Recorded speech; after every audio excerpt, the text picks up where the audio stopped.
A Arte da Guerra, Sun Tzu.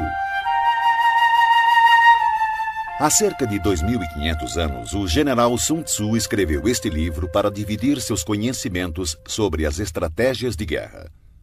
Hoje, este livro tornou-se uma referência para políticos, administradores, gerentes de marketing, técnicos de futebol americano, jogadores de Age of Empires e pré-adolescentes com a pretensão de tornarem-se ninjas. Sun Tzu era um filósofo nomeado general pelo rei Holu, da província de Wu. Disse que, sob o comando dos dois, os exércitos de Wu venceram todos os confrontos por 2 décadas. Com inteligência e argumentos muito racionais, o autor expôs a importância do planejamento e da motivação de forma quase poética. A obra Zen realça a importância da paciência mesmo em momentos como a guerra. Além da estratégia, Sun Tzu ressalta a energia como algo fundamental para a vitória. Mas essa não é uma energia cósmica ou religiosa. Nada mais é do que vontade de agir e de conseguir conquistar os objetivos. Para atingir uma meta, o autor ensina: é necessário agir em conjunto, conhecer o ambiente de ação, o obstáculo a ser vencido e, é claro, conhecer seus próprios pontos fortes e pontos fracos. Se você conhece o inimigo e conhece a si mesmo, não precisa temer o resultado de 100 batalhas. Se você se conhece, mas não conhece o inimigo, para cada vitória sofrerá também uma derrota. Se você não conhece nem o inimigo nem a si, perderá todas as batalhas. Sun Tzu. O livro é, antes de ser um manual de guerra, uma obra filosófica, e esta é a razão de tanto sucesso. Sobre a arte da guerra, foram feitas dezenas de adaptações por diversos autores, tentando mostrar onde a obra pode ser aplicada. Capítulo 1. Estimativa. Sun Tzu disse: a arte da guerra é questão vital para o Estado. É o âmbito onde a vida e a morte são fundamentadas, um caminho que leva à aniquilação ou determina a sobrevivência. Deve ser examinada com cuidado e nunca negligenciada. A única forma para prever o resultado de uma guerra é analisar a situação com base nos 5 fatores. Primeiro, Tao, caminho. Várias mentes com um único ideal. O caminho que faz o pensamento do povo estar em completa harmonia com o de seus governantes, levando-o a segui-los para viver ou para morrer sem temer nenhum dos riscos. Segundo, clima. É a sombra e a luz, o calor e o frio, o tempo e a sucessão das estações. Aceitar ou desafiar essas condições determinará a vitória militar. Terceiro, terra. Referem-se às distâncias, dificuldades de travessia, condições do terreno para a disposição das tropas. A análise da situação da terra define oportunidades de vida e morte. Quarto, líder. A virtude da sabedoria, integridade, disciplina, coragem e humanidade. Quinto, métodos. Impõe eficiência, controle de gastos, tropas, uma cadeira de comando adequada e suporte logístico. Todos os comandantes que negligenciarem esses 5 fatores estarão fadados ao fracasso. Porém, os que dominarem conquistarão a vitória. Portanto, para prever o resultado de uma guerra, é necessário comparar os 2 lados avaliando suas forças. Para tanto, devemos fazer as seguintes questões. Primeira, qual dos soberanos tem o Tao, caminho? Segunda, qual comandante é mais competente e habilidoso? Terceira, qual dos lados possui vantagens do clima e da terra? Quarta, qual exército segue os métodos e é rigorosamente disciplinado? Quinta, qual lado é mais rigoroso e imparcial ao recompensar e punir? Sexta, qual exército tem a maior força? Sétima. Qual exército possui os oficiais e as tropas mais bem treinados? Através dessas 7 comparações, sei quem ganhará e quem perderá a guerra. Se um comandante estiver atento aos meus conselhos e proceder de acordo com eles, a vitória será certa. Nesse caso, mantenha-o. Se um comandante não a seguir, procedendo em desacordo, será derrotado. Nesse caso, demita-o sumariamente. Sabendo dos ganhos que podem advir dos meus conselhos, tire o maior proveito das condições favoráveis, formulando através delas uma vantagem estratégica para reforçar nossa posição. Há momentos em que a maior sabedoria é parecer não saber nada. Por isso, quando capaz, finja então ser incapaz. Quando pronto, finja grande desespero. Quando perto, finja estar longe. Quando longe, façam acreditar que está próximo. Se o inimigo procurar alguma vantagem, seduza-o com uma armadilha. Se estiver desorganizado, ataque-o e conquiste-o. Se ele for muito poderoso, prepare-se para ele. Se ele possuir forças superiores, evite-o. Se ele for orgulhoso, provoque-o. Se ele for humilde, dê forças à sua arrogância. Se ele estiver descansado, faça-o se desgastar. Se ele estiver unido, separe-o. Ataque-o onde ele se mostrar despreparado. Adote caminhos que sejam para ele totalmente inesperados.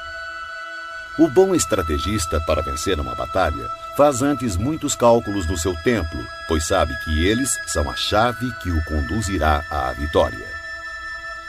É calculando e analisando que o estrategista vence previamente a guerra na simulação feita no templo. Capítulo 2. Gerenciamento da guerra. Sun Tzu disse: a arte da guerra é um exército de 1000 carros velozes, 1000 carroções cobertos de couro e 100.000 guerreiros com cotas de malha. A abundância de coisas necessárias para esse exército deslocado sobre uma distância de 1000 li, com gastos no estado e no campo de operações, incluindo enviados ao exterior e conselheiros, matérias e manutenção de carros e armaduras. Somente quando você tiver 1000 peças de ouro para cada dia de guerra, poderá mobilizar 100.000 guerreiros. Evite batalhas duradouras, busque a vitória rápida. Se a vitória custar a chegar, suas armas se desgastarão e as tropas ficarão desmoralizadas e o entusiasmo tende a enfraquecer. Se você sitiar uma cidade, gastará forças. Se seu exército for mantido muito tempo em campo, as reservas do Estado não serão suficientes. O tempo prolongado irá desgastar as armas, desmoralizar suas tropas, exaurir suas forças e consumir todos os recursos disponíveis, abrindo oportunidades para os governantes vizinhos tirarem vantagens e atacar. Então, mesmo contando com os melhores conselheiros, você não conseguirá garantir bons resultados. Assim, em relação às guerras, tenho ouvido falar em precipitação imprudente, mas ainda não vi bom exemplo de inteligência associada a decisões demoradas. Nunca houve Estado que tenha sido beneficiado por uma guerra prolongada. Portanto, o conhecedor dos terríveis e devastadores efeitos e dos perigos de empreender uma guerra está profundamente consciente de como aproveitá-la da melhor maneira e levá-la com rapidez a seu término, atingindo assim as verdadeiras vantagens potenciais de uma guerra. Um perito na arte da guerra não convoca soldados mais de uma vez, nem solicita suprimentos repetidamente. Uma vez em guerra, ele não perderá tempo precioso esperando reforços. Fará uso do equipamento que carrega e avançará com velocidade para atravessar a fronteira inimiga, podendo fazer uso das provisões do opositor. Desta forma, terá o suficiente para alimentar todo o seu exército. A arte de melhor utilizar o tempo é estar um passo à frente do adversário, e vale mais que a superioridade numérica e os cálculos mais perfeitos com relação ao abastecimento. Um Estado é enfraquecido financeiramente quando precisa manter seu exército a uma grande distância e, consequentemente, empobrece seu povo. As vizinhanças próximas aos exércitos aumentam seus preços, E, com o custo mais elevado, seus recursos se esgotam com maior rapidez, forçando o Estado a aumentar os impostos dos distritos para assim custear as forças militares. Boa parte dos recursos são utilizados no campo de batalha, acarretando dificuldades para as famílias do fronte interno, tendo como consequência lares vazios e rendas dissipadas, já que o custo para o povo poderá atingir cerca de 70% do valor de suas posses. Ao mesmo tempo, as despesas do Estado atingirão quase metade da arrecadação total em gastos com carros quebrados, cavalos abatidos, peitorais e capacetes, arcos e flechas, lanças e escudos, manteletes protetores, animais de tiro e carroças de provisões. Um comandante sábio fará o melhor para alimentar seu exército com frutos do solo inimigo. Consumir uma medida das provisões inimigas equivale a 20 das nossas. Um fardo de forragem inimigo equivale a 20 dos nossos. Na questão que envolve matar o inimigo, nossas tropas devem ser levadas à fúria. Para que fique clara a vantagem de derrotar o oponente, devem também ser recompensadas, pois tirar a riqueza do inimigo é de grande valia para a manutenção das tropas e deve ser usado como objeto de recompensa, de forma a que todos os soldados tenham um forte desejo coletivo e individual de lutar. Porque assim como o que estimula os homens a matar é a fúria, o que estimula a lucrar com o inimigo são os bens materiais. Portanto, nos combates de carros em que forem capturados mais de 10 carros do inimigo, recompense os que capturaram o primeiro deles e substitua bandeiras e estandartes inimigos pelos seus, e então misture com os nossos carros. Eles devem ser usados em conjunto. Todos os soldados capturados devem ser tratados com bondade. A isso se chama aumentar as próprias forças no processo de derrotar o exército inimigo. Na guerra, capítulo 3. Estratagemas. Sun Tzu disse: na arte da guerra, a melhor opção é tomar o país inimigo intacto. Esmagar um país é apenas a segunda melhor opção. O mesmo ocorre com um exército inimigo. Mantê-lo intacto, bem como batalhão, companhia ou simples pelotão de 5 homens, é a melhor opção. Aniquilar um exército, batalhão, companhia ou simples pelotão de 5 homens é apenas a segunda melhor opção. Portanto, conquistar 100 vitórias em 100 batalhas não significa o máximo da excelência. O máximo da excelência é subjugar o exército inimigo sem chegar sequer a combater. Assim, a melhor inteligência militar é atacar as estratégias do inimigo. Em seguida, atacar suas alianças, limitando a junção de suas forças. Depois, atacar seus soldados em seu próprio campo. E a pior de todas as políticas é sitiar cidades muradas. Isso somente deve ocorrer em último caso, quando não houver outra escolha. Pois as condições básicas de combate envolvem 2 elementos preciosos: energia e tempo. Se seu comandante for incapaz de controlar sua ansiedade e enviar tropas de soldados para escalar muros, perderá 1 em cada 3, e ainda assim não tomará a cidade. Esse é o tipo de calamidade que acontece quando se tenta sitiar uma cidade murada. Existem algumas máximas que devem ser consideradas antes de pensar em sitiar cidades e ganhar batalhas. O primeiro de teus cuidados deve ser conservar os domínios do país que serves. Somente quando for imprescindível, deves usurpar o território inimigo para ampliar o de seu governante. Deves garantir primeiro a tranquilidade das cidades de teu próprio país. Perturbar as cidades inimigas deve ser a opção mais desfavorável. Deves proteger e colocar em abrigo todos os vilarejos amigos. Somente se houver real necessidade, pode avançar contra os vilarejos inimigos. Deves impedir que as choças dos camponeses, bem como suas plantações, sofram qualquer dano. Somente uma extrema penúria deve levá-lo a saquear e devastar as instalações agrícolas de teus inimigos. deves ter como objetivo buscar a perfeição, tentando conservar intactos os domínios dos inimigos. Somente destruí-lo em caso de extrema necessidade. O comandante que age assim tem a conduta comparada à dos mais virtuosos personagens da história, cujas obras buscam a produção e a conservação e não a destruição. O comandante habilidoso submete seu inimigo sem partir para a batalha, derrota seu reinado sem operações de campo muito extensas. Com as forças intactas, disputa o domínio do império.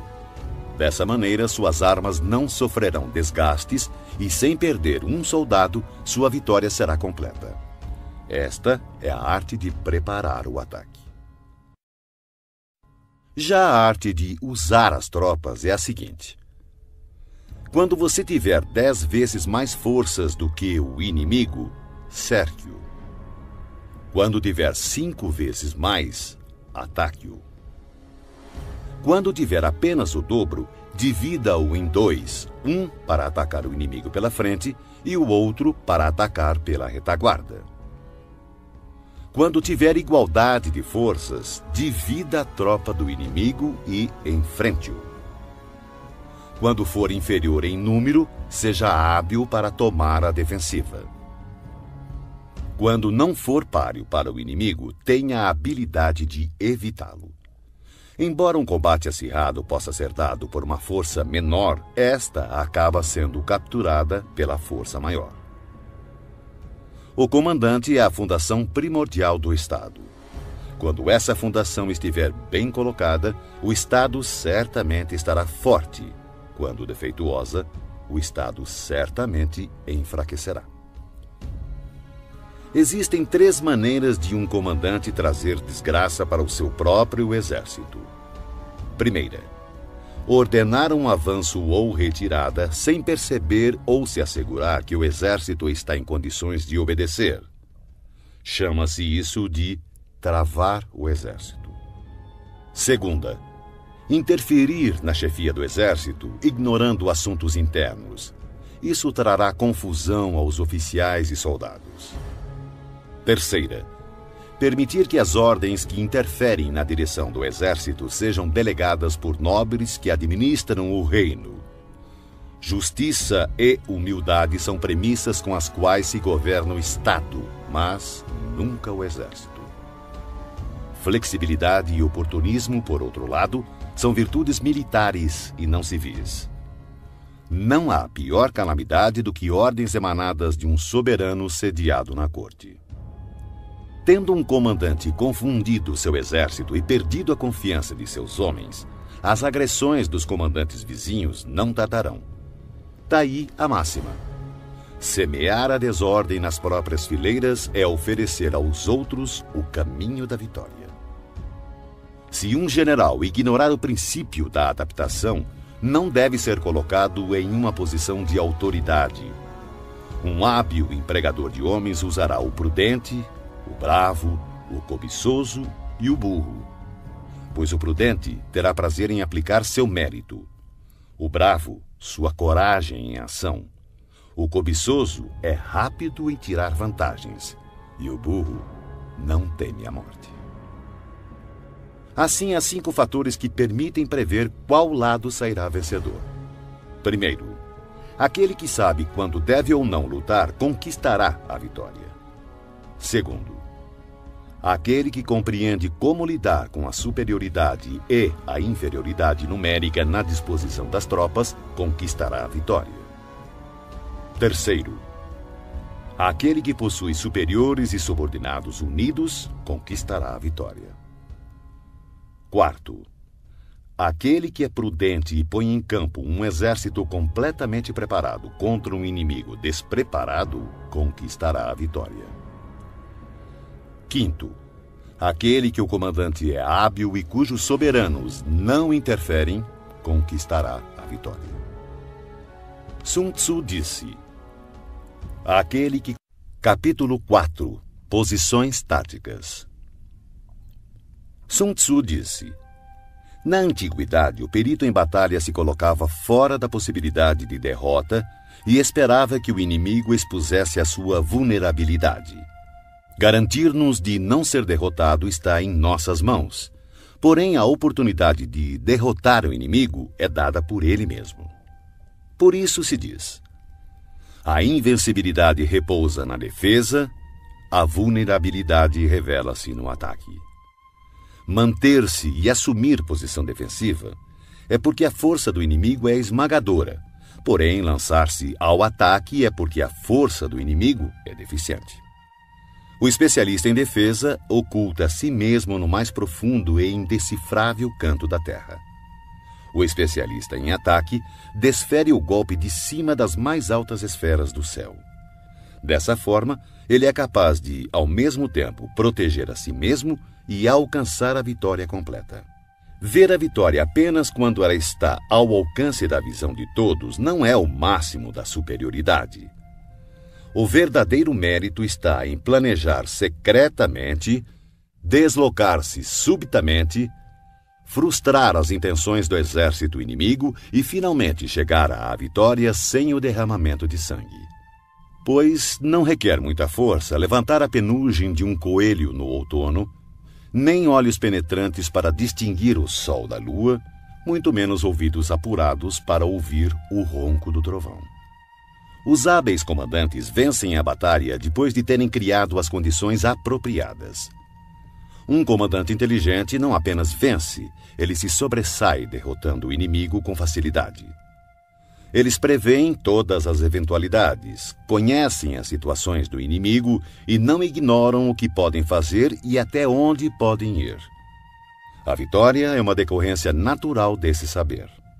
Porém, suas vitórias não lhe garantiam nem a reputação de sábio, nem o mérito do homem de valor. Pois o homem comum não dá grande credibilidade a uma vitória que foi obtida longe dos olhos da sua compreensão. Assim eram nossos ancestrais. Não acreditavam que os elogios como corajosos, heróis ou invencíveis fosse um tributo que tivessem merecido. Atribuíam, sim, seu sucesso ao cuidado extremo que tinham em evitar o menor deslize. O comandante inteligente vence as batalhas evitando cometer erros. É isso que garante a vitória completa, pois significa conquistar um inimigo já derrotado. O comandante hábil assume uma posição tal que não pode sofrer nenhuma derrota. Não negligencia nenhuma circunstância que garanta aniquilar o inimigo. Portanto, um exército vitorioso só entra na batalha depois de ter garantido a vitória, enquanto um exército derrotado só procura a vitória depois de ter entrado na luta. Um comandante vitorioso não permite que as tropas mostrem uma confiança demasiado cega, uma confiança que degenera em presunção. As tropas que sonham com a presunção da vitória são debilitadas pela preguiça. Ao contrário, aquelas que, sem pensar na vitória, exigem o combate, são tropas enrijecidas pelo trabalho, aguerridas, destinadas a vencer. Um especialista no uso de tropas constrói seus fundamentos sobre a doutrina do Tao, seguindo firmemente as normas militares. Assim, estará preparado para ser o árbitro da vitória e da derrota. Depois de uma primeira vantagem, não esmoreças nem dês às tuas tropas um repouso precipitado. Empunha a espada com a mesma rapidez de uma torrente que se precipita de um despenhadeiro. Que seu inimigo não tenha tempo sequer de perceber o que está acontecendo e somente recolher os louros da vitória quando o inimigo estiver aniquilado, dando-lhe assim condição de fazê-lo com segurança e tranquilidade. A arte da guerra está baseada em 5 fatores estratégicos: os cálculos, as quantidades, a logística, a balança do poder e a possibilidade de vitória. Todos esses fatores estão ligados entre si. Primeiro, os cálculos estão diretamente ligados aos tipos de terrenos. Segundo, com base nesses cálculos, estimam-se as quantidades de provisões. Terceiro, de acordo com as quantidades de provisões disponíveis, define-se a capacidade da logística. Quarto, a balança do poder está diretamente relacionada à capacidade da logística. Quinto, e, finalmente, a possibilidade de vitória baseia-se na balança do poder. Um exército vitorioso é como o peso de 100 quilos contra outro de alguns gramas. Um exército derrotado é como apenas alguns gramas contra centenas de quilos. O exército que Capítulo 5. Vantagens. Sun Tzu disse: comandar muitos é o mesmo que comandar poucos. Tudo é uma questão de organização. Controlar muitos ou poucos é uma mesma e única coisa. É apenas uma questão de formação e sinalizações. Lembre-se dos nomes de todos os oficiais e subalternos. Inscreva-os num catálogo, anotando-lhes o talento e suas capacidades individuais, a fim de aproveitar o potencial de cada um. Quando surgir oportunidade, haja de tal forma que todos os que deves comandar estejam persuadidos que seu principal cuidado é preservá-los de toda desgraça. As tropas que farás avançar contra o inimigo devem ser como pedras atiradas em ovos. De ti até o inimigo não deve haver outra diferença senão a do forte ao fraco, do cheio ao vazio. São as operações chamadas diretas e indiretas que tornam um exército capaz de deter o ataque das forças inimigas e não ser derrotado. Em batalha, use geralmente operações diretas para fazer o inimigo engajar-se na luta e as operações indiretas para conquistar a vitória. Em poucas palavras, o que consiste a habilidade e a perfeição do comando das tropas é o conhecimento das luzes e das trevas, do aparente e o secreto. É nesse conhecimento hábil que habita toda a arte. Assim, o perito, ao executar o ataque indireto, assemelha-se ao céu e às terras, cujos movimentos nunca são aleatórios, são como os rios e mares inexauríveis. Assemelham-se ao sol e à lua. Eles têm tempo para aparecer e tempo para desaparecer. Como as 4 estações, ele passa, mas apenas para voltar outra vez. Não há mais que 5 notas fundamentais, mas, combinadas, produzem mais sons do que é possível ouvir. Não há mais que 5 cores primárias, mas, combinadas, produzem mais sombras e matizes do que é possível ver. Não há mais que 5 sabores, mas combinados produzem mais gostos do que é possível saborear. Da mesma forma, para ganhar vantagem estratégica na batalha, não há mais que as operações diretas e indiretas, mas suas combinações são ilimitadas, dando origem a uma infindável série de manobras. Essas forças interagem, um método sempre conduz ao outro. Assemelham-se, na prática, a uma cadeia de operações interligadas, como anéis múltiplos ou como a roda em movimento, que não se sabe onde começa e onde termina. Na arte militar, cada operação tem partes que exigem a luz do dia e outras que pedem as trevas do segredo. Não posso determiná-las de antemão, só as circunstâncias podem ditá-las. Opomos grandes blocos de pedra às corredeiras que queremos represar. Empregamos redes frágeis e miúdas para capturar pequenos pássaros. Entretanto, o caudal rompe algumas vezes seus diques após tê-los minado aos poucos. Quando uma ave de rapina se abate sobre sua vítima, partindo-a em pedaços, isso se deve à escolha do momento preciso. A qualidade da decisão é como a calculada arremetida de um falcão que lhe possibilita atacar e destruir sua vítima. Portanto, o bom combatente deve ser brutal no ataque e rápido na decisão. Embaralhada e turbulenta, a luta parece caótica. No tumulto de um combate pode parecer haver confusão, mas não é bem assim. Entre a confusão e o caos, uma formação de tropas pode parecer perdida e mesmo assim impenetrável. Sua disposição é, na verdade, circular e não podem ser derrotadas. A confusão simulada requer uma disciplina perfeita. Afinal, o caos estimulado se origina do controle. O medo fingido exige coragem. A fraqueza aparente se origina da força. Ordem e desordem é uma questão de número, de logística. Coragem e medo é uma questão de configuração estratégica do poder, vantagem estratégica. Força e fraqueza é uma questão de disposição das forças, posição estratégica.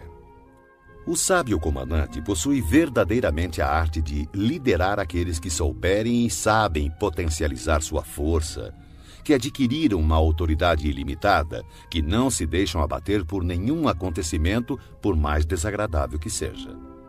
Aqueles que nunca agem com precipitação, que se conduzem, mesmo quando surpreendidos com sangue frio, que têm habitualmente nas ações meditadas e nos casos previstos antecipadamente. Aqueles que agem sempre com rapidez, fruto da habilidade aliada a uma longa experiência. Assim, o ímpeto de quem é hábil na arte da guerra é irrefreável e seu ataque é regulado com precisão. O primeiro imperador Han, 256-195 a.C., desejando esmagar seu oponente Rissung-nu, enviou espiões para conhecer sua condição. Mas este, sabedor do fato, ocultou com cuidado todos os soldados fortes e todos os cavalos bem alimentados, deixando apenas homens doentes e gado magro à vista. O resultado foi que os espiões, por unanimidade, recomendaram ao imperador que atacasse. O resultado?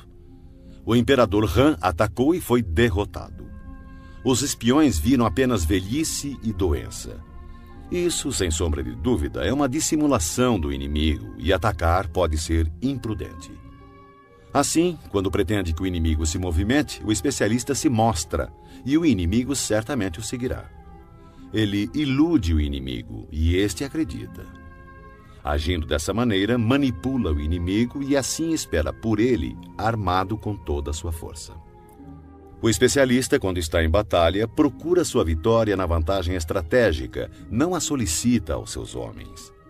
Portanto, deve ser hábil para selecionar os homens certos e explorar o avaro e o tolo, o sábio e o valente, e dar a cada um deles uma responsabilidade adequada ao seu perfil. Jamais designe tarefas a quem não for capaz de cumpri-las. Selecione e dê a cada um responsabilidades proporcionais à sua competência.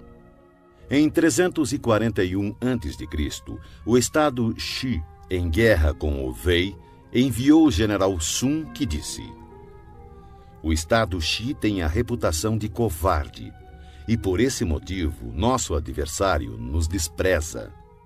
Vamos virar essa circunstância a nosso favor." Consequentemente, quando o exército atravessou a fronteira do território Wei, Sun ordenou que fossem acesas 100.000 fogueiras na primeira noite, 50.000 na segunda e apenas 20.000 na terceira. O general do exército Wei, Pang Xuan, ordenou o ataque de maneira vigorosa, pensando: "Eu sabia que os soldados de Sun eram covardes. Seu número já caiu menos da metade." Na sua retirada, Sun chegou a um estreito desfiladeiro que, calculou ele, seria atacado pelos perseguidores depois do anoitecer. Lá, chegando, tirou a casca de uma árvore e escreveu: "Sob esta árvore, Pang Xuan morrerá."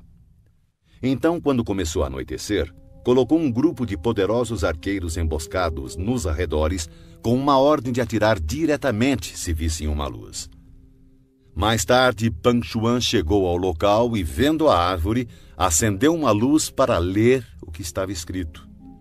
Seu corpo imediatamente foi crivado por uma saraivada de flechas e todo o seu exército foi preso na confusão. Quem explora a vantagem estratégica envia seus homens para a batalha como se fossem troncos e pedras. A pedra e a madeira não têm movimento próprio, uma vez que, em repouso, não mexem por si mesmos, mas seguem o movimento recebido. Se forem quadrados, mantêm-se em repouso. Se forem redondos, rolam até... Capítulo 6. Pontos fortes e pontos fracos. Sun Tzu disse: "Para conseguir que a força de seu exército seja semelhante à de uma pedra de moinho chocando-se contra um ovo, Utilize a ciência dos pontos fracos e pontos fortes. Em geral, o exército que primeiro ocupa o campo de batalha para esperar o inimigo estará descansado para o combate. Aquele que chega mais tarde e se precipita para entrar na batalha estará exausto. Assim, o perito em batalhas move o inimigo em vez de ser movido por ele. Para conseguir atrair o inimigo espontaneamente, ofereça-lhe alguma vantagem. Se desejar impedi-lo, é questão de obstruí-lo.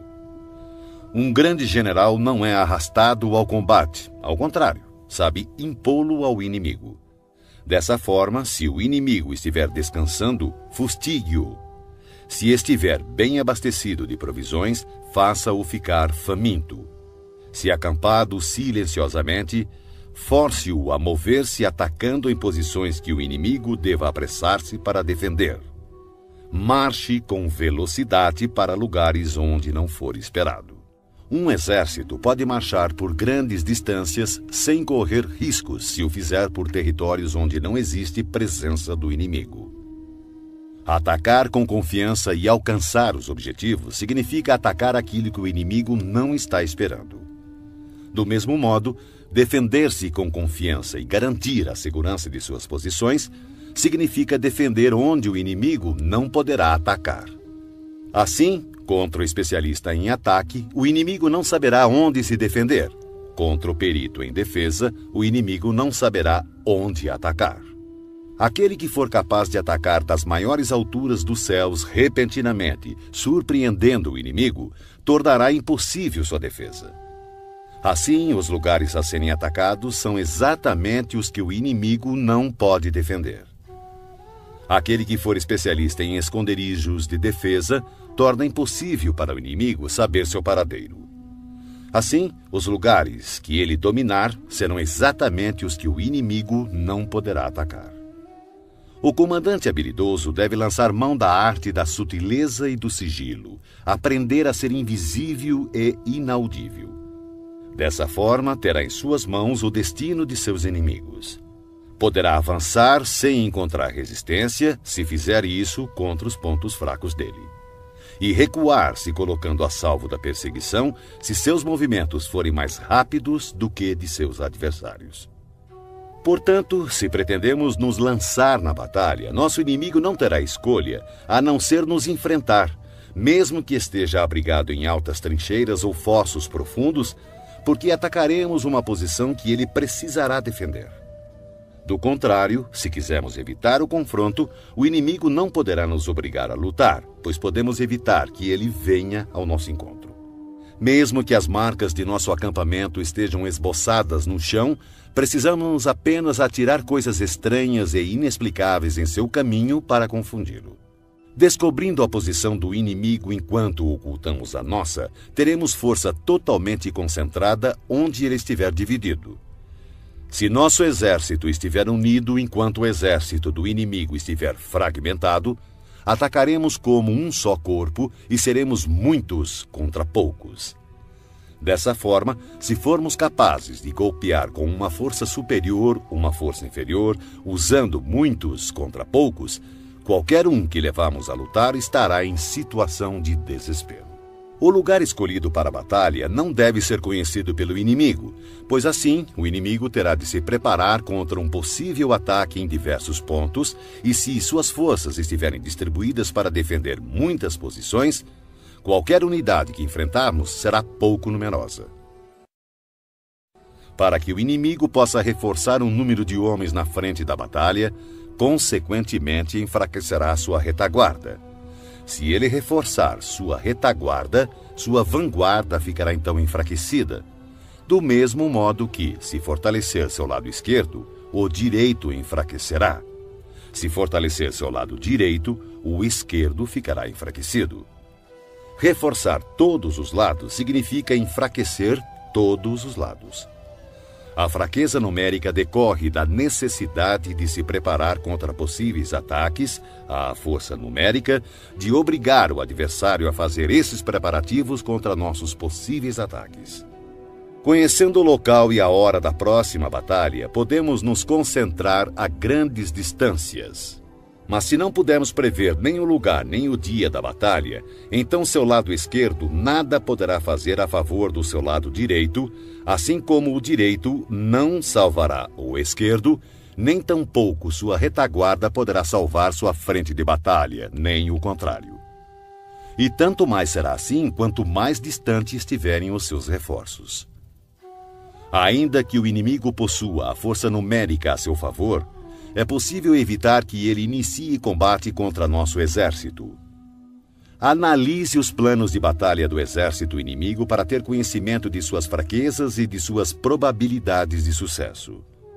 Provoque-o para que assim possa descobrir o padrão de seus movimentos. Force-o a revelar-se, de forma que venha a exibir seus pontos vulneráveis. Compare o exército adversário com o seu para poder identificar onde a força é abundante e onde possui maior deficiência. Quando estiver preparado seus arranjos táticos, oculte-os. O máximo da habilidade quando se assume uma estratégia é não ter forma. Se sua forma não for definida, o mais esperto dos espiões não será capaz de compreendê-la, e os mais sábios conselheiros não conseguirão planejar defesa contra ela.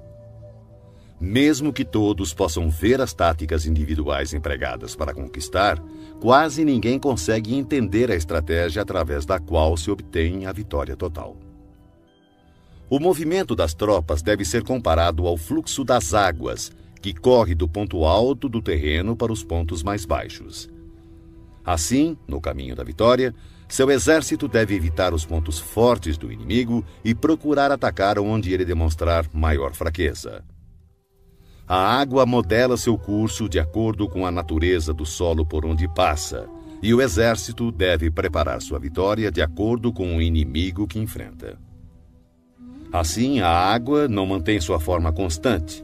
Não existem condições constantes em uma guerra. Dos 5 elementos, nenhum é predominante.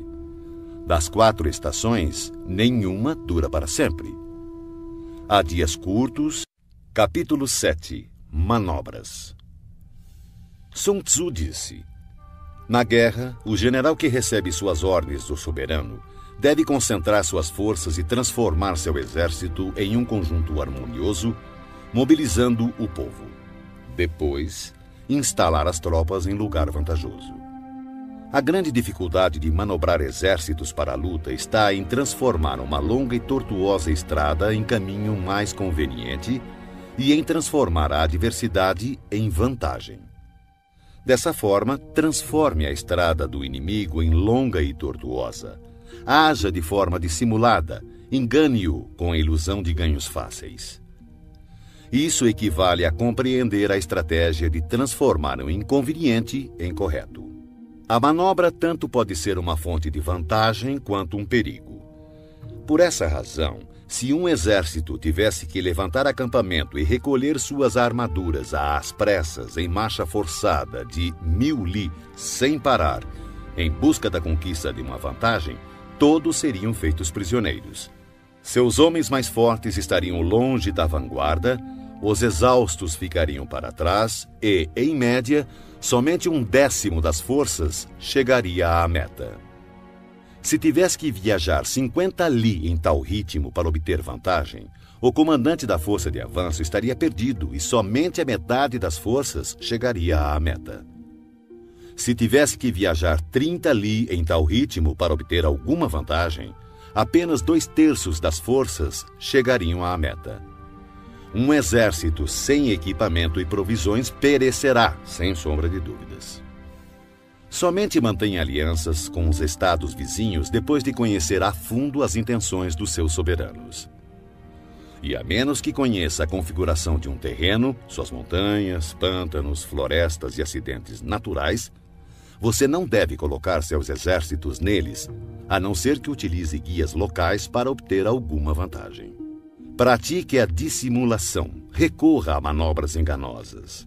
Movimente-se quando estiver em posição de vantagem, faça mudanças estratégicas, dispersando ou concentrando suas forças. Quando avançar para a batalha, seja veloz como o vento, imprevisível como o trovão. Em ocasiões que deva permanecer calmo, seja como a floresta. Ao invadir e saquear, haja rápido como o fogo. Na imobilidade, seja como a montanha. Quando necessário, esconda suas intenções, seja obscuro como as trevas. Evite movimentar-se inutilmente e somente ataque quando tiver certeza da vantagem. Ao saquear e pilhar cidades, reparta sempre de maneira justa todos os despojos. Quem conhece a tática de transformar o tortuoso em direito, será vitorioso.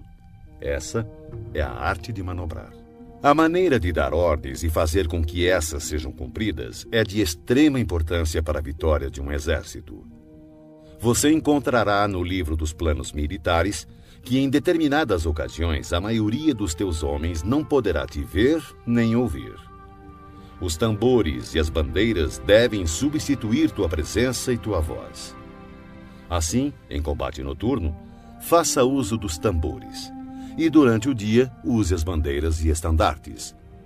Desta forma, suas tropas serão um único corpo, impedindo que teus soldados corajosos avancem sozinhos e os covardes recuem. Essa é a arte de manobrar grandes massas. Pode-se desmoralizar um exército inteiro e seu comandante ser levado a perder o ânimo.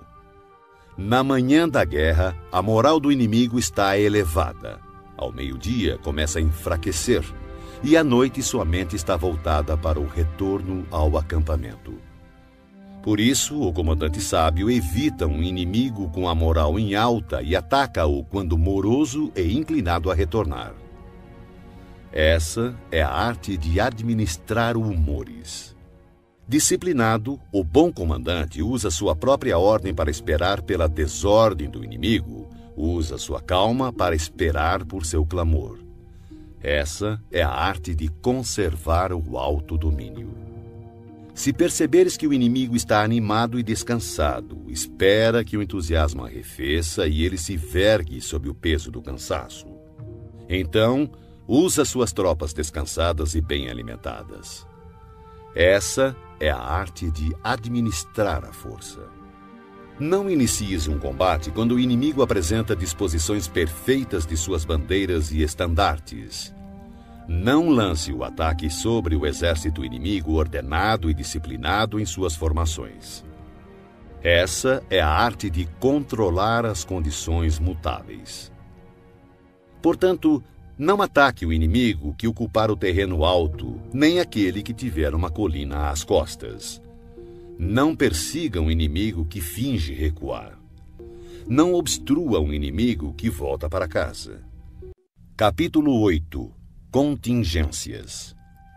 Sun Tzu disse: uma vez dada pelo soberano a ordem de mobilizar a população para a guerra, cabe ao comandante reunir o exército e organizar as tropas.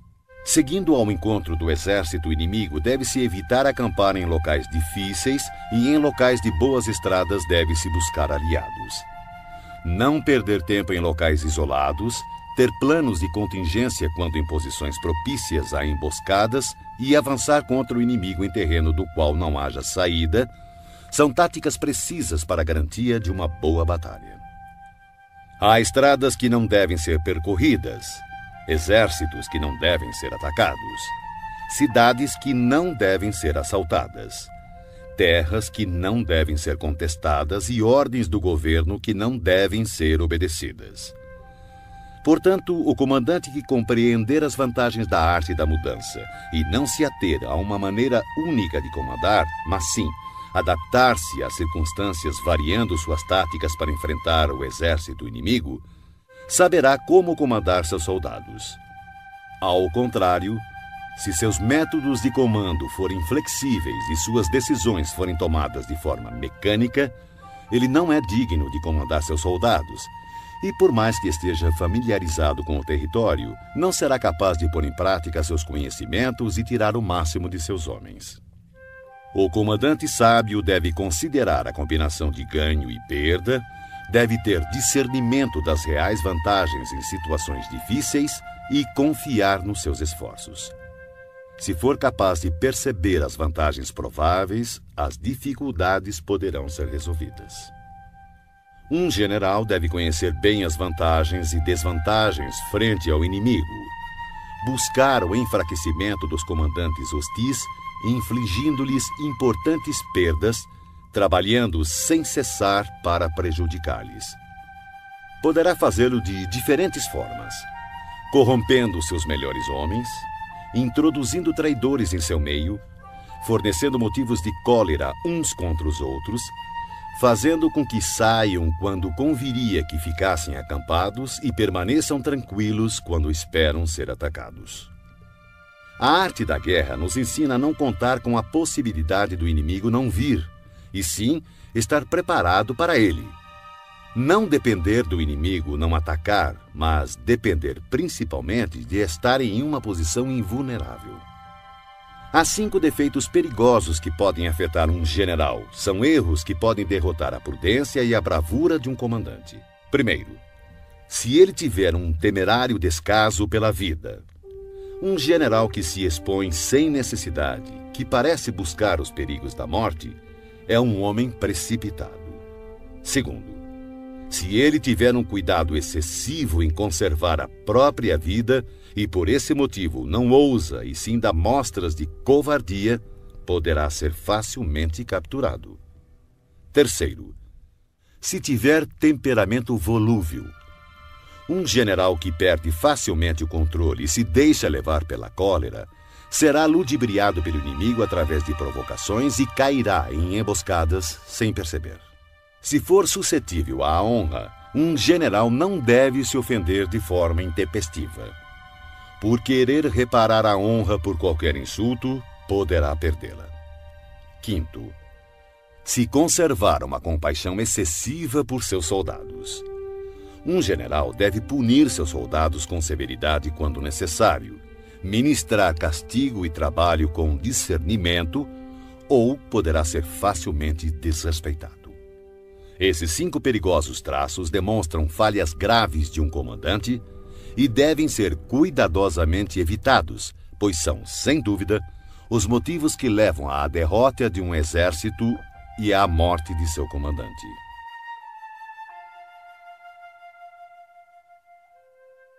Capítulo 9. O exército em marcha. Sun Tzu disse: antes de movimentar suas tropas, se informe da posição de seu inimigo. Quando fizer seu exército marchar, atravesse rapidamente as montanhas e fique nas proximidades dos vales. Acampe sempre em terreno alto e em local ensolarado.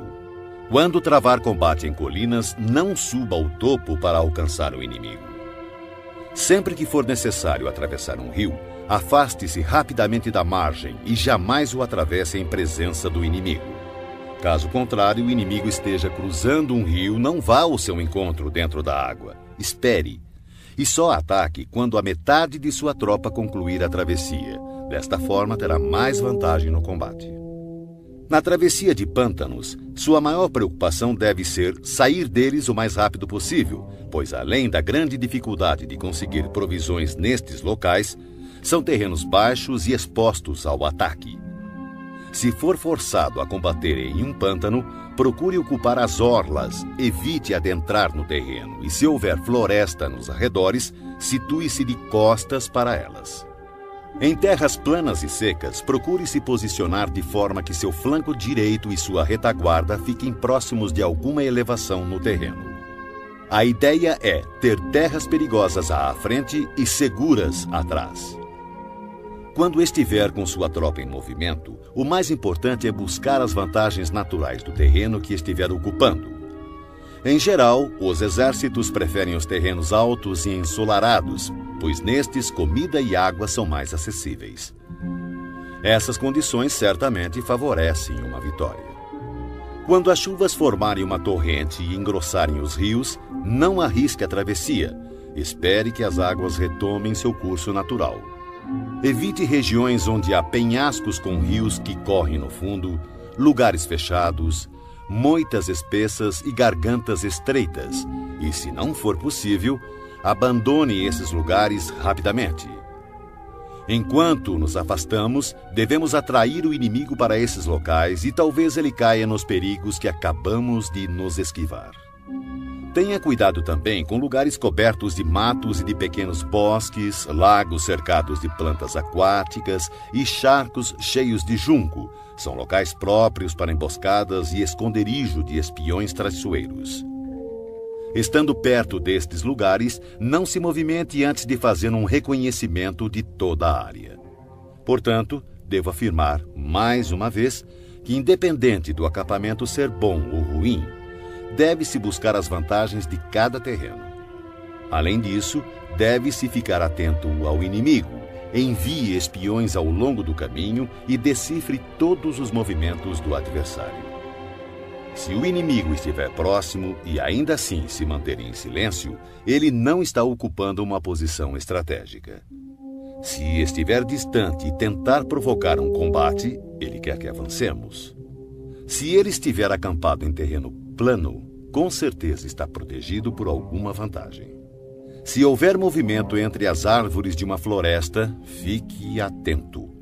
Pode ser que o inimigo esteja avançando. Se existirem muitos obstáculos entre os arbustos, ele está tentando nos confundir. Se uma grande quantidade de pássaros levanta voo de súbito, é sinal de uma emboscada. Animais assustados indicam que um ataque surpresa está se formando. Se a poeira ergue-se alta, é sinal de carros de guerra chegando. Quando ela é baixa e se espalha rente ao chão, denuncia a aproximação da infantaria. Se a poeira se levanta em pontos esparsos, mostra que destacamentos estão colhendo lenha para as fogueiras. Algumas nuvens de poeira movendo-se de um lado para outro significa que o exército está montando o acampamento. Sussurros e aumento dos preparativos para a guerra significa que o inimigo avançará. Linguagem violenta e movimento agressivo para a frente indicam que ele recuará. Quando os carros leves saem à frente e tomam posições nos flancos, é sinal de que o inimigo está entrando em formação para o combate. Proposta de paz sem que haja retrocesso do exército indica uma conspiração. Se há muita correria com suas tropas em formação, está determinada a hora da batalha. Se uma parte das tropas avançar e outra recuar, o inimigo está tentando nos atrair para uma armadilha. Se os soldados encontram-se curvados e apoiados em suas armas, eles estão fatigados. Se os que, mandados apanhar água, forem os primeiros a beber, significa que o exército está sedento. Se houver uma vantagem e o inimigo não avançar, ele está exausto. Se há pássaros reunidos em algum ponto, a posição está desocupada. Provavelmente o inimigo abandonou secretamente seu acampamento. Quando há gritos na noite, é sinal que o inimigo está assustado. Se há confusão no acampamento, o comandante tem pouca autoridade. Se suas bandeiras e estandartes mudam constantemente de lugar, o inimigo está em desordem. Se os oficiais estão irritados, é sinal de que seus homens estão cansados. Quando o inimigo alimenta seus cavalos com cereais e mata seu gado para comer, quando seus homens não se preocupam em pendurar suas canecas de água e demonstram que não querem voltar às tendas, certamente estão desesperados e determinados a lutar até a morte.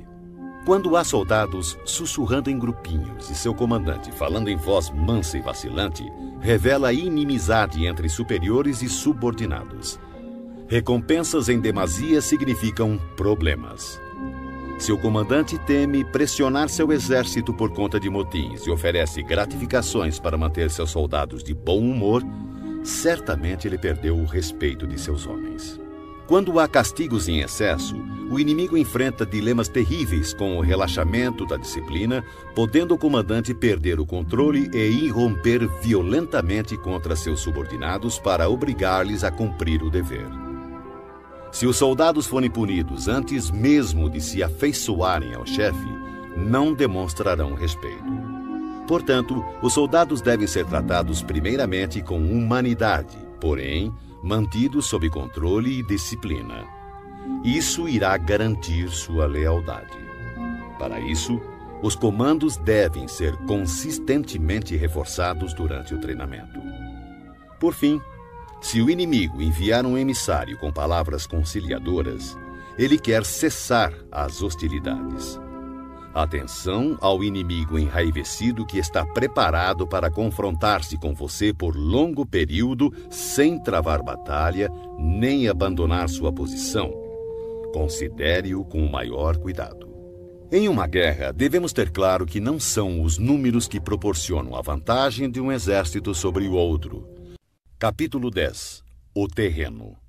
Sun Tzu disse: a superfície da terra apresenta uma infinidade de lugares. Deves fugir de alguns e buscar outros. Todavia, deves conhecer bem todos eles. Os tipos de terrenos incluem o acessível, o complicado, o indeciso, o estreito, o acidentado e o distante. O primeiro terreno citado, o acessível, é aquele em que ambos os exércitos podem se aproximar livremente. Portanto, levará vantagem aquele que primeiro ocupar um nível mais alto do lado ensolarado e ter estabelecido linhas de abastecimento adequadas. O terreno que permite o avanço e dificulta a retirada é o mais complicado. De uma posição dessas, se atacarmos o inimigo quando ele não estiver devidamente preparado, poderemos derrotá-lo. Porém, se ele estiver preparado e não conseguirmos derrotá-lo, seremos pressionados a bater em retirada, então teremos grandes problemas. O terreno indeciso é aquele que oferece desvantagens tanto para o nosso lado quanto para o lado do inimigo. Neste terreno, mesmo que o inimigo tente nos atrair, é prudente abandonar a posição e recuar, atraindo por sua vez o inimigo. Então, quando parte de seu exército tiver saído, poderemos atacar com vantagem. Na passagem estreita, ou desfiladeiros, terá vantagem quem primeiro a ocupar e guarnecê-la completamente, ficando à espreita do adversário. Se o inimigo estiver com essa vantagem, não devemos seguir atrás dele. Somente quando ele falhar e a passagem estiver mal protegida é que devemos atacar. Em terreno alto e acidentado, do mesmo modo, se pudermos ocupá-lo primeiro, devemos nos posicionar na parte mais alta do lado ensolarado e esperar pelo inimigo. Se o inimigo conquistou essa vantagem, devemos abandonar nossa posição e bater em retirada. Por fim, quando os exércitos estiverem posicionados a grandes distâncias um do outro e suas vantagens estratégicas forem semelhantes, não será fácil provocar um combate. Por outro lado, levar a batalha até o inimigo não trará nenhuma vantagem. Esses 6 princípios que definem o uso do terreno devem ser do conhecimento total e da responsabilidade do comandante.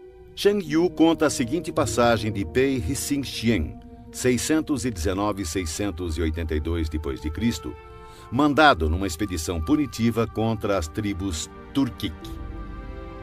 Ao crepúsculo, como de costume, montou seu acampamento, fortificando-o posteriormente com paliçada e fosso, quando, de repente, determinou que o exército mudasse as instalações para uma colina próxima. Essa decisão desgostou muito seus oficiais, que protestaram aos brados contra o esforço extra que os soldados iriam despender. Pei Hsing-hsien, todavia, não ligou para as reclamações e fez o acampamento ser transferido o mais depressa possível. Na mesma noite, caiu uma forte tempestade inundando o local anterior do acampamento, que ficou sob 4 metros de água. Os oficiais ficaram espantados com o acontecido e confessaram seu erro. Como soube que ia acontecer? Perguntaram. Pei Hsing-hsien respondeu: daqui por diante, contentem-se em obedecer às ordens sem fazer perguntas desnecessárias. Durante uma guerra, um exército pode ficar exposto a situações de calamidade que não são decorrentes de causas naturais, mas sim são decorrentes de erros cometidos por seu comandante. São elas fuga, insubordinação, colapso, ruína, caos e derrota. Nos casos em que as vantagens estratégicas de ambos os lados forem praticamente as mesmas, atacar o inimigo que tem um exército 10 vezes maior que o nosso poderá resultar em fuga. Quando os soldados rasos são muito mais fortes que seus oficiais, o resultado é a insubordinação. Caso contrário, quando os oficiais são fortes e suas tropas são fracas, o resultado é o colapso. Se os oficiais dos batalhões forem insubordinados e tiverem o temperamento volúvel, sendo facilmente dominados pela ira e, por conta disso, levados a manobras não autorizadas de modo que o comandante não tenha conhecimento da força de suas próprias fileiras, o resultado será a ruína. Quando o comandante demonstrar fraqueza, não tiver autoridade, suas ordens não forem claras e seus oficiais e tropas forem indisciplinados, o resultado será o caos e desorganização absoluta. Se um comandante negligenciar as forças do exército inimigo e assim permitir que uma tropa enfraquecida enfrente a elite do adversário e ainda operar sem uma vanguarda de tropas de choque, o resultado será a derrota total do seu exército. São essas as 6 formas de atrair a derrota e estão em total responsabilidade do comandante. A formação natural da região e a posição estratégica de um exército são os grandes aliados em uma batalha. Mas a capacidade de avaliar o inimigo, de criar condições para se chegar à vitória e de calcular astutamente as dificuldades, perigos e distâncias constitui o teste de um grande comandante. Quem conhecer esses fatores e os colocar em prática de forma adequada será vitorioso. Aquele que lutar sem isso, certamente será derrotado. Desta forma, se tiver certeza que o caminho da batalha garante a vitória, então você deve lutar, mesmo contra a decisão de seu soberano. Mas, se o caminho da batalha não assegura a vitória, então não deve lutar, mesmo com ordem do seu governante. O comandante que segue para a guerra sem ter como prioridade fama pessoal e recua sem temer o descrédito, aquele cuja preocupação for proteger seu povo e prestar um bom serviço ao seu soberano, é um tesouro nacional. Se o comandante trata seus soldados como se fossem seus filhos, por recompensa eles o seguirão até os vales mais profundos e o defenderão com a própria morte. Porém, se o comandante for generoso, mas incapaz de fazer valer sua autoridade, seus soldados serão como crianças mimadas e ficarão inúteis.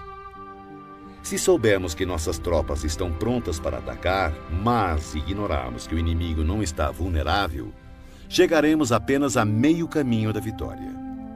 Saber que o inimigo está vulnerável, mas ignorar se nossas tropas podem atacar para vencer, reduzem à metade nossas chances de vitória.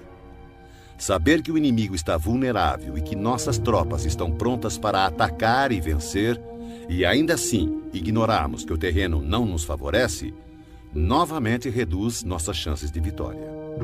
Portanto, quando o soldado experiente se mover, nunca ficará desorientado e, quando partir para a ação, não encontrará limites. Por isso se diz: se você conhece o inimigo e a si mesmo, a vitória não estará em risco. Se você conhece o terreno e as condições naturais, a vitória poderá ser completa. Sun Tzu disse: a arte da guerra reconhece 9 situações de acordo com a variação dos terrenos: o dispersivo, o fácil, o controverso, o aberto, o de estradas cruzadas, o terreno crítico, o difícil, o vulnerável a emboscadas e o mortífero.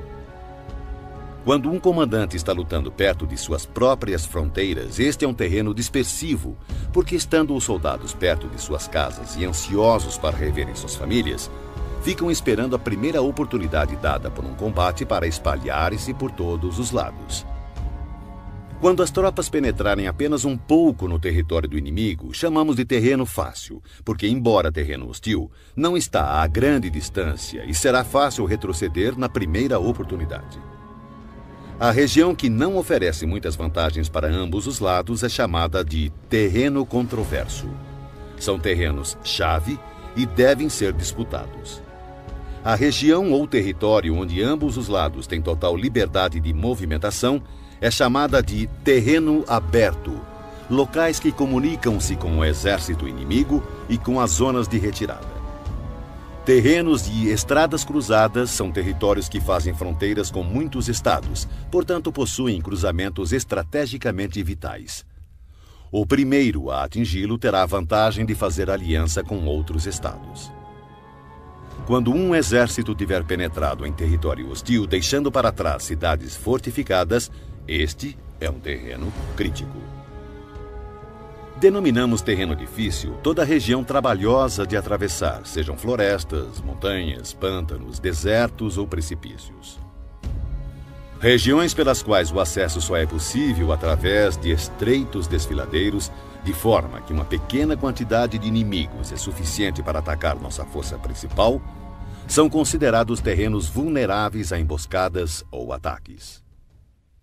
Enfim, terrenos mortíferos ou sem saída são locais de perigo constante, onde devemos combater com toda a nossa força para sobrevivermos. Assim, em terreno dispersivo, não lute. Em terreno fácil, não pare. Em terreno controverso, não ataque. Em terreno aberto, não tente barrar o inimigo. Em terreno de estradas cruzadas, faça alianças. Em terreno crítico, saqueie os recursos do inimigo. Em terreno difícil, marche sem parar. Em terrenos propícios a emboscadas, elabore planos de contingências e, em terrenos sem saída, lute. Os que foram no passado considerados grandes comandantes tinham como objetivo impedir que a frente e a retaguarda do inimigo pudessem socorrer uma a outra, impedir a cooperação entre suas divisões, impedir que os oficiais e soldados pudessem auxiliar uns aos outros, impedir a comunicação entre superiores e subordinados e impedir, inclusive, que as forças dispersas do inimigo pudessem se reunir. Esses comandantes somente se lançavam à ação se houvesse vantagens para suas tropas, senão, permaneciam estacionados. Se lhe perguntassem como agir no caso de haver um adversário em grande número e com uma estrita disciplina pronto para atacar, ele com certeza responderia: apodere-se de algo que ele não pode se dar ao luxo de perder. Ele ficará em suas mãos. A velocidade é a essência da guerra. Aproveite a falta de preparação do adversário, avance por caminhos onde não é esperado e ataque locais desprotegidos. O exército invasor deve estar atento e observar os seguintes métodos. Quanto mais profundo penetrar em território inimigo, maior deverá ser a solidariedade entre os soldados. Dessa forma, os defensores não levarão a melhor.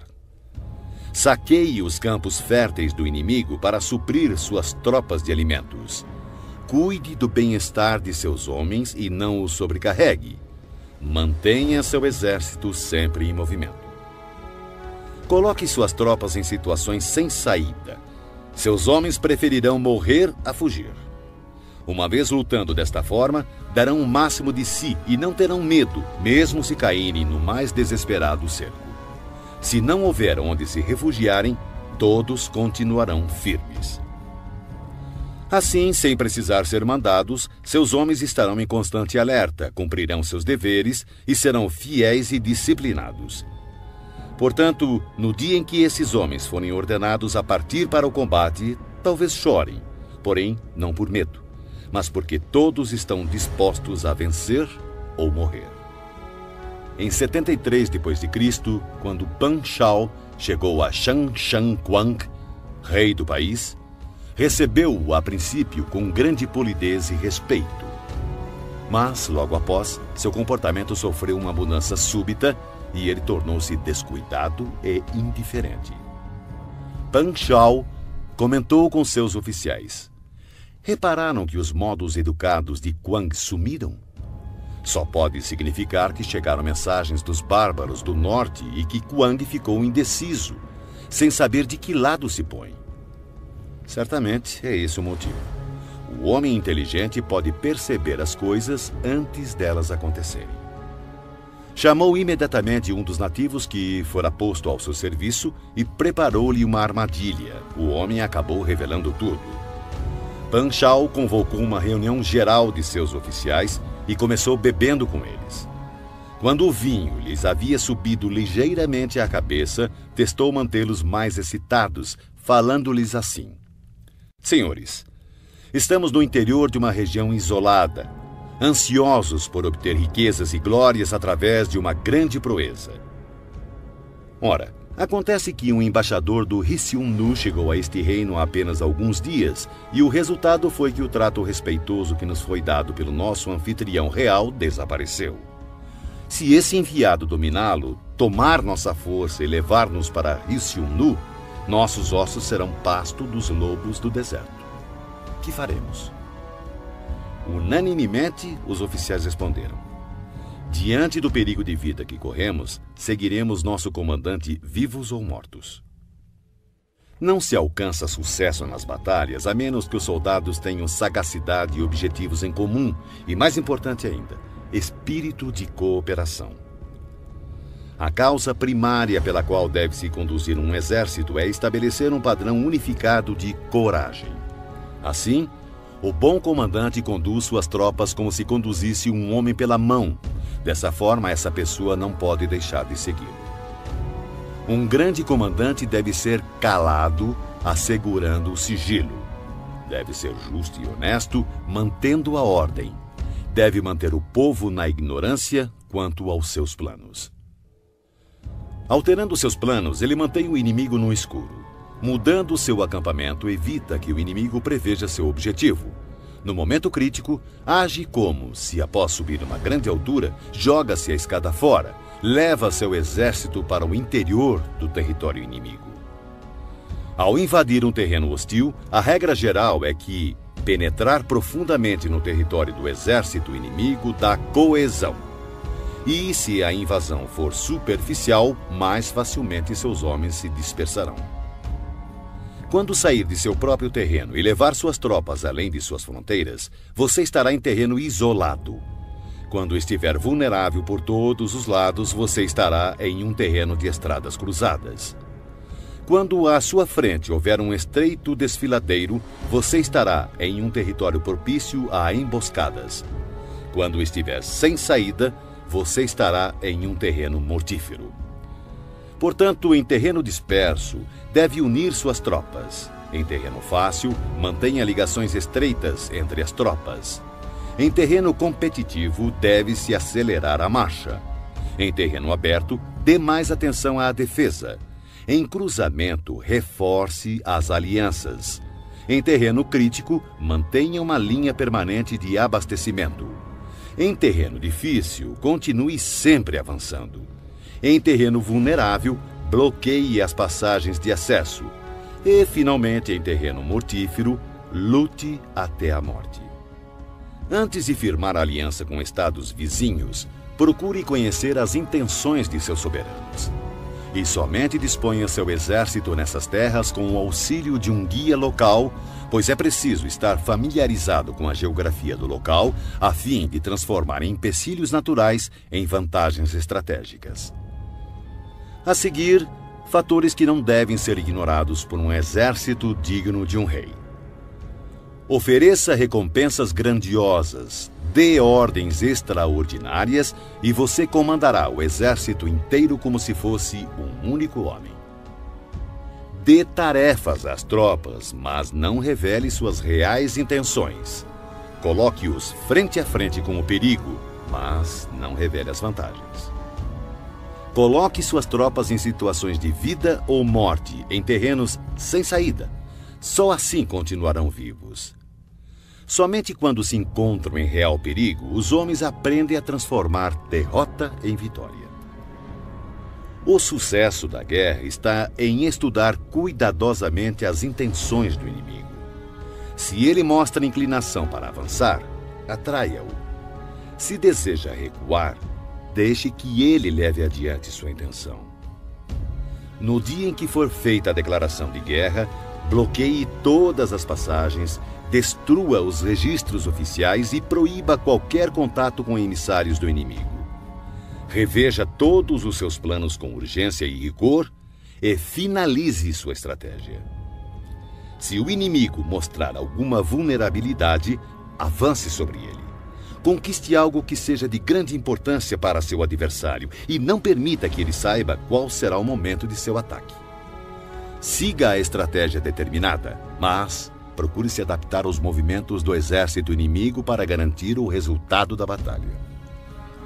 A princípio, procure exibir a timidez de uma modesta e humilde donzela, e então o inimigo abrirá suas portas. Depois, Imite a velocidade de uma lebre apressada e será tarde demais para que o exército inimigo possa mostrar alguma reação ou oposição.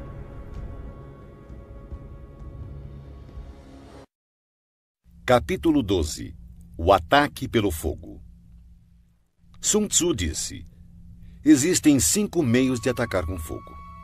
O primeiro consiste em queimar os homens.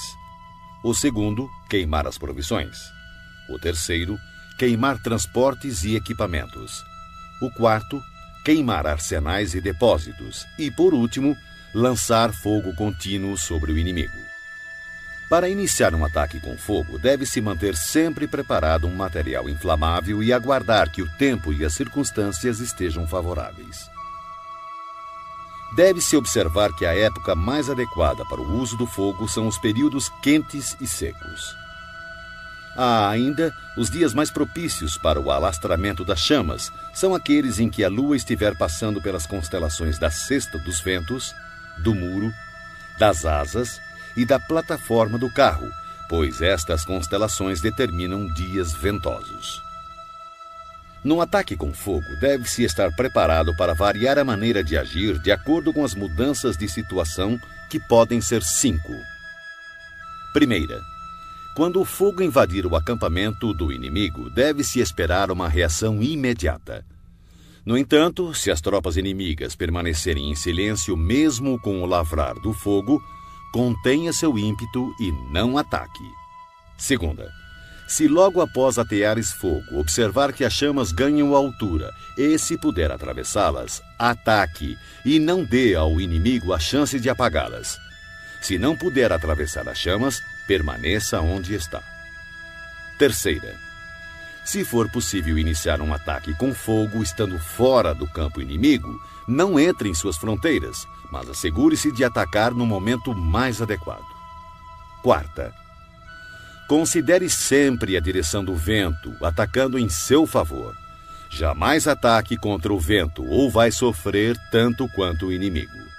Quinta, se o vento soprou continuamente durante todo o dia, certamente ele cessará ao anoitecer. Tome precauções para não ser surpreendido. Todo exército bem treinado deve dominar os 5 desdobramentos relacionados ao ataque com fogo e devem ter conhecimento do movimento das estrelas para identificar os dias mais adequados para que possa iniciar esse tipo de ataque. Demonstra grande inteligência aquele que usa o poder do fogo para atacar.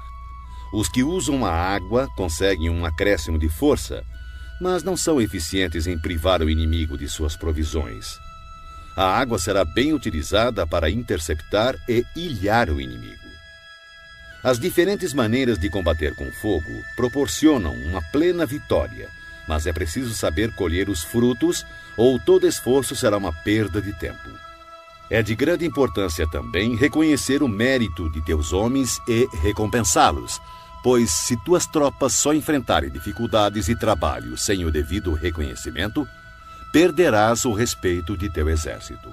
O general esclarecido melhora seus recursos, comanda seus soldados com autoridade, mantém-nos juntos pela boa-fé e os torna serviçais por boas recompensas. Se a fé diminuir, haverá separação. Se as recompensas forem deficientes, as ordens serão desrespeitadas. Em batalhas, quaisquer que sejam os resultados, o gosto sempre será amargo, mesmo para os vencedores. Portanto, a guerra deve ser a última solução e só deve ser travada quando não existir outra saída. Um soberano jamais deve decidir pela guerra se estiver dominado pelo ódio ou vingança. Um bom comandante não deve mobilizar suas tropas se tiver o coração tomado pelos mesmos sentimentos. Ambos devem aguardar dias mais serenos para ponderar, pois uma pessoa em crise pode recuperar seu bom humor, assim como uma pessoa no calor da paixão pode encontrar novamente equilíbrio. Não marche a não ser que veja alguma vantagem. Não use suas tropas a menos que haja alguma coisa a ser ganha. Não lute, a menos que a posição seja crítica, pois o que jamais poderá ser recuperado totalmente é um estado devastado pela guerra. nem tampouco ressuscitar seus mortos. Capítulo 13. Os espiões. Sun Tzu disse: constituir um exército de 100.000 homens e percorrer com ele longas distâncias gera grandes perdas ao povo e custa muito para os cofres públicos. Podemos estimar cerca de 1.000 peças de ouro por dia.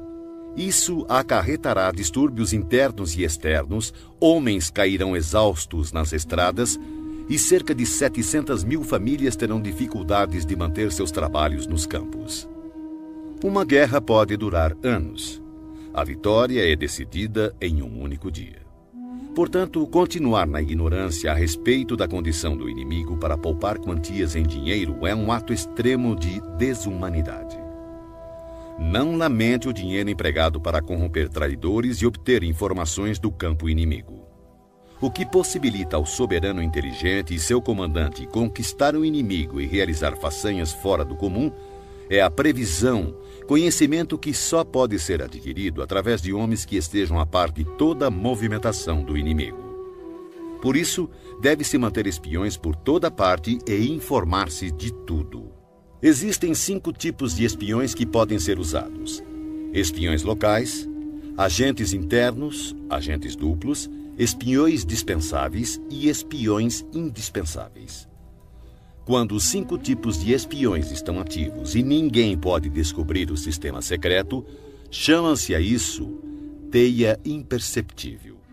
Primeiro, espiões locais são os próprios habitantes do país inimigo quando colocados a nosso serviço. Segundo, agentes internos em geral são funcionários do inimigo, homens ofendidos por ocuparem posições subalternas, concubinas gananciosas por ouro, pessoas volúveis que estão sempre em cima do muro. Para lidar com este tipo de espião é necessária muita cautela. Terceiro, espiões duplos são espiões do inimigo que trazemos para o nosso lado através de suborno e promessas liberais. Nós os induzimos a fornecer informações falsas ao inimigo e, ao mesmo tempo, espionar seus compatriotas. Quarto, espiões dispensáveis são nossos próprios agentes a quem damos propositalmente informações falsas a nosso respeito, a fim de que, quando forem capturados ou nos traírem, passem informações erradas, fazendo então com que nossos inimigos tomem medidas inadequadas. Esses espiões certamente serão mortos por fornecerem informações falsas. Quinto, e, finalmente, os espiões indispensáveis ou sobreviventes. São aqueles que voltam do campo do inimigo com informações. Esse tipo de espião deve sempre fazer parte de seu exército. Em geral, são homens fortes, ágeis, dotados de grande sagacidade e acostumados a toda espécie de trabalho sujo. Assim, o comandante deve manter sempre uma relação de proximidade com os espiões, deve recompensá-los regiamente, e os assuntos referentes a estes homens devem ser mantidos em absoluto sigilo. Somente um governante sagaz e intuitivo é capaz de empregar espiões. Só o comandante humano e justo é capaz de fazê-los trabalhar, e sem uma sutil e engenhosa habilidade mental não se pode ter certeza da autenticidade de seus relatórios. Quando um assunto secreto de espionagem é divulgado prematuramente, o espião deve ser morto, juntamente com aqueles que tenham tomado conhecimento da informação. De maneira geral, se o objetivo for esmagar um exército, sitiar uma cidade ou assassinar alguém, é necessário obter a identidade do comandante das tropas de defesa, seus ajudantes e conselheiros, os guardas encarregados dos portões e as sentinelas. Nossos agentes devem ser empregados para assegurar essas informações. É de extrema importância localizar as pessoas enviadas como espiões pelo inimigo. Se cuidarmos delas com generosos subornos, podemos empregá-las como agentes duplos e, através destes, poderemos recrutar espiões locais e agentes internos. Além disso, é a partir do trabalho dos agentes duplos que saberemos quais falsas informações devemos passar aos espiões dispensáveis para que transmitam ao inimigo. E com base no que obtivermos dessas mesmas fontes, poderemos completar as missões dos agentes indispensáveis. Desta forma, os espiões duplos devem ser tratados com a maior generosidade, pois eles são a chave de todo o serviço de espionagem. Os espiões são peças de fundamental importância em uma guerra, porque a capacidade de movimentação eficiente de um exército depende do serviço secreto destes agentes. Portanto, o soberano esclarecido e o comandante hábil, por serem capazes de atrair pessoas de extrema inteligência para se tornarem seus espiões, estarão destinados a grandes conquistas.